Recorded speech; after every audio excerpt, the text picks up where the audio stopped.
রিশাদ এবং নাহিদ রানা কবে দেশে ফিরছেন, তাদেরকে দেশে ফেরাতে বিসিবি কতটুকু উদ্যোগী হয়েছে? বাংলাদেশ পাকিস্তান টি-20 সিরিজ দুবাইতে কি হতে যাচ্ছে? পিএসএল দুবাইতে শিফট করা পাকিস্তানের স্মার্ট ডিসিশন নাকি অন্য কিছু, নাকি আগে থেকেই পরিকল্পনা করে রাখা? ভারত আইপিএল তো স্থগিত করে দিয়েছে, বাকি আইপিএল কই হবে? ভেন্যু কি পেয়েছে? এই বিষয়গুলো এখন বাংলাদেশের ক্রিকেট ভক্তদের মধ্যে সবচেয়ে চর্চিত বিষয়। সবার আগে নাহিদ রানা এবং রিশাদ দেশে কবে ফিরবেন সেই আলোচনাটা।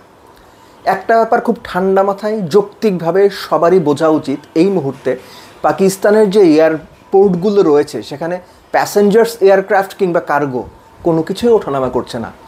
বাংলাদেশ ক্রিকেট বোর্ড চাইলেই যে একটা চার্টার ফ্লাইট ভাড়া করে নাহিদ রানা এবং রিশাদকে সঙ্গে পিএসএল কাভার করতে থাকা বাংলাদেশের যে ক্রীড়া সাংবাদিককে নিয়ে আসবেন, এটা সম্ভব না। আইডিয়ালি এটা সম্ভব না এবং এটা করার পরিস্থিতি তো এখন নাই। সো নাহিদ এবং রিশাদ দুজনেই হুট করে চাইলেই বাংলাদেশে চলে আসবেন, এটা হচ্ছে না। এজন্য ধৈর্য ধরতে হবে। এখন শুধুমাত্র পাকিস্তান কর্তৃপক্ষ চাইলেও বিশেষ ব্যবস্থায় নাহিদ একই সঙ্গে রিশাদ দুজনকে বাংলাদেশে পাঠাতে পারবে না। কেননা পিএসএল আরও যে বিদেশি ক্রিকেটাররা রয়েছে তাদের নিরাপত্তা নিশ্চিত করা কিংবা তাদেরকে ঝুঁকিহীনভাবে নিরাপত্তা নিশ্চিত করে পাকিস্তান থেকে সরিয়ে নিয়ে যাওয়া, সেটাও পিএসএল কর্তৃপক্ষ বা পাকিস্তানের দায়িত্ব।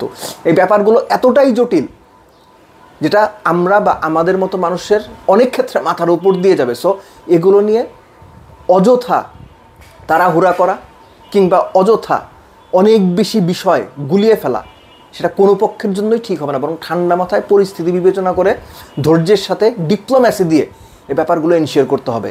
তবে একটা ব্যাপার নিশ্চিত যে বাংলাদেশ ক্রিকেট বোর্ড, পিএসএল কর্তৃপক্ষ, বাংলাদেশ হাই কমিশন পাকিস্তানে একই সঙ্গে যে ফ্র্যাঞ্চাইজিগুলো আছে তাদের সঙ্গে দুই ক্রিকেটার এবং দুই ক্রীড়া সাংবাদিক তাদের ব্যাপারে সর্বোচ্চ গুরুত্ব দিয়ে পুরো পরিস্থিতি পর্যবেক্ষণ করছে। সুযোগ হওয়া মাত্র বাংলাদেশ তাদেরকে বা বাংলাদেশ ক্রিকেট বোর্ড তাদেরকে দেশে ফিরিয়ে আনার ব্যবস্থা করবে। আর এটার সম্ভাব্য যে সলিউশন সেটা হচ্ছে সংযুক্ত আরব আমিরাত হয়ে বাংলাদেশে আসা। কেননা আপনারা এরই মধ্যে জানেন যে পিএসএল শিফট হয়ে গেছে সংযুক্ত আরব আমিরাতে। প্লেয়াররা কবে কখন পাকিস্তান থেকে আরব আমিরাতে মুভ করবেন সেটাই হচ্ছে সবচেয়ে বড় প্রশ্ন।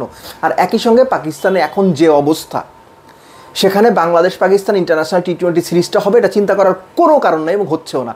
তবে পিএসএল সংযুক্ত আরব আমিরাতে শিফট হয়ে যাওয়ার ফলে যে ব্যাপারটা হয়েছে যে বাংলাদেশ এবং পাকিস্তানের টি-20 সিরিজটা ওই সংযুক্ত আরব আমিরাতে হওয়ারই একটা দারুণ বা প্রবল সম্ভাবনা দেখা দিয়েছে এবং সেটা বাংলাদেশের জন্য আইডিয়ালও। কেননা এমনিতেই বাংলাদেশ পাকিস্তানে যাওয়ার আগে দুটো টি-20 সংযুক্ত আরব আমিরাতের সঙ্গে আরব আমিরাতের শারজাতে খেলার কথা ছিল।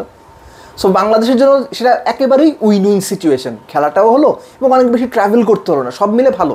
তবে সব কিছু নির্ভর করছে পাকিস্তান কত দ্রুত সকল ক্রিকেটারকে পিএসএল খেলার জন্য আরব আমিরাতে নিয়ে যেতে পারে এবং একই সঙ্গে সাকসেসফুলি সেটা সম্পূর্ণ করতে পারে। কেননা এখন যে পরিস্থিতি, মুখ দিয়ে পড়লাম, প্লেন ভাড়া হয়ে গেল, মাঠ ভাড়া হয়ে গেল, প্লেনের টিকিট কাটলাম, চলে গেলাম, এটা সম্ভব না। এর জন্য ধৈর্য, এর জন্য দরকার ঠান্ডা মাথায় পরিস্থিতি বিশ্লেষণ করা সব পক্ষের। পাকিস্তানে যে পিএসএলটা সংযুক্ত আরব আমিরাতে সরিয়ে নিল, এটাকে আমি একটা স্মার্ট মুভ বলে মনে করি। এটা পাকিস্তান ক্রিকেট বোর্ড সংযুক্ত আরব আমিরাতের ক্রিকেট বোর্ডের সঙ্গে কথা বলে যে সিদ্ধান্তটা নিয়েছে সেটা তাদেরকে ওয়ান স্টেপ অ্যাহেড রেখেছে বলে আমার মনে হয়। এবং একই সঙ্গে পিএসএলটা যদি বাদবাকি যতটুকু আছে এতটুকু যদি তারা ঠিকঠাক মতো সংযুক্ত আরব আমিরাতে শেষ করতে পারে, এটা পাকিস্তানের ক্রিকেট কমিউনিটির দিক থেকে বা পাকিস্তান ক্রিকেট বোর্ড বা পাকিস্তান গভর্নমেন্টের দিক থেকেও একটা পজিটিভ মেসেজ সবখানে যাবে বলেই আমার মনে হয়। At the same time IPL, তারা যে এতদিন আইপিএলটা থ্রেটের মধ্যে চালিয়ে নিয়ে যাওয়ার চেষ্টা করেছে, একই কথা পাকিস্তান ক্রিকেট বোর্ডের বেলায় প্রযোজ্য। তারাও দেখানোর চেষ্টা করেছে যে না, কোনো অসুবিধা নাই, সব ঠিকঠাক আছে। অসুবিধা আছে, কোনো কিছু ঠিকঠাক নেই। এই গোয়ার তুমিটা পাকিস্তান ভারত দুই পক্ষেরই এই গোয়ার তুমিটা একটা বড় বিপদ ডেকে আনতে পারতো। ওই সিচুয়েশনে খেলা চলছে, এই ব্যাপারটা ঠিক যায় না, ব্যাপারটা ঠিক মানায় না, এটা এক ধরনের গোয়ার তুমি। সো ভারতীয় কর্তৃপক্ষ শেষ পর্যন্ত গোয়ার তুমি থেকে সরে এসে বাধ্য হয়েছে আইপিএল স্থগিত ঘোষণা করতে। আইপিএল গ্রুপ পর্বে কত বোধহয় এখন 12টা ম্যাচের মতো বাকি আছে, তারপর কোয়ালিফায়ার, ফাইনাল টাইনালগুলো তো বাকি আছে।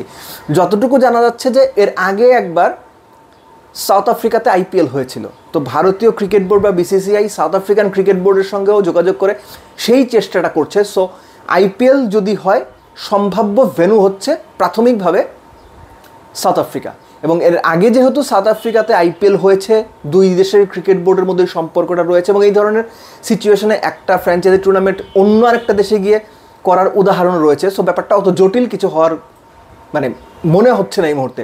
যেটা জটিল সেটা হচ্ছে পাক ভারত সম্পর্ক, যুদ্ধ, এবং অ্যাবাভ এভরিথিং এর মধ্যে যে ক্রিকেটার আটকা পড়েছেন স্পেসিফিক্যালি পাকিস্তানে, তাদেরকে একদম গুরুত্ব দিয়ে নিরাপত্তা নিশ্চিত করে সংযুক্ত আরব আমিরাতে সরিয়ে নেওয়া, এবং সেখান থেকে পিএসএলটা সুন্দর মতো শেষ করে বাংলাদেশের দুই ক্রিকেটার নাহিদ রানা এবং রিশাদ হোসেন, তাদের সঙ্গে বাংলাদেশের দুই ক্রীড়া সাংবাদিক যারা কভার করতে পিএসএল কভার করতে পাকিস্তানে আছেন, তাদেরকে বাংলাদেশে নিয়ে আসা। এবং এই মুহূর্তে এটা ছাড়া আর কোনো উপায় আছে বলে মনে হচ্ছে না। কেননা পরিস্থিতি যদি এরপর আরও খারাপের দিকে যায়, পাকিস্তান ভারত যুদ্ধের পরিস্থিতি যদি আরও কঠিন কোনো দিকে যায়, তাহলে এই ক্রিকেটারদের পাকিস্তান থেকে সংযুক্ত আরব আমিরাতে নিয়ে যাওয়াটাও খুব সহজ হবে না বলেই আপাতত অন্তত এই মুহূর্তে মনে হচ্ছে।